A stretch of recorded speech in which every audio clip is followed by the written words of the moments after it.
বন্ধুরা তোমরা যেও না, তোমাদেরকে আমি মা জগদ্ধাত্রীকে দেখাতে চাই। সেটা একটুখানি না, কিন্তু ৪৫ ফুট উঁচুতে।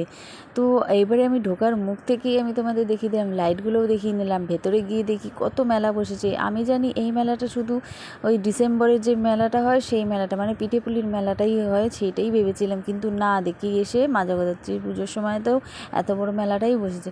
তোমরা যদি কোনো দিন কেউ না এসে থাকো তাহলে এখানে আসতে পারো, কিন্তু ডিসেম্বর মাসে এই পিঠেপুলির মেলাটা হয়। আর অনেক সেলিব্রিটিরাও আসে, আমাদের কিন্তু দেখা হয়ে যাবে। এখানে কিন্তু প্রচুর জিনিস পাওয়া যায়, ঘরের যাবতীয় যা লাগবে সব জিনিস পাওয়া যায়। আর খুব ভালোও লাগবে। মেলাটা এত বড় এত বড়, তোমাদের ভাবনারও বাইরে থাকবে। তুমি কী চাও, যা চাইবে তাই পাবে, ঘরে যা জিনিস চাইবে তাই পাবে। তো আমার তো খুব ভালো লাগে এই মেলাতে আসতে। আর আমি না, প্রচুর লোক আসে। আর তোমরা যদি কেউ না এসে থাকো তাহলে অবশ্যই একবার এসে দেখো, তোমাদের খুব ভালো লাগবে। আর আমার তো খুবই ভালো লাগে। তারপরে ভাবলাম চলো আমি আর আমার মেয়ে একটা ফটো তুলে নিই। এত সুন্দর ঠাকুরটাকে দেখলাম, ফটো না তুলে পাচ্ছি না, মানে ফটো তুলতেও আমি বসতে হচ্ছে, এত বড়। সবাই মায়ের পায়ের তলায় রয়েছি, আর মা সবার ওপরে। তো এখনের মতো টাটা।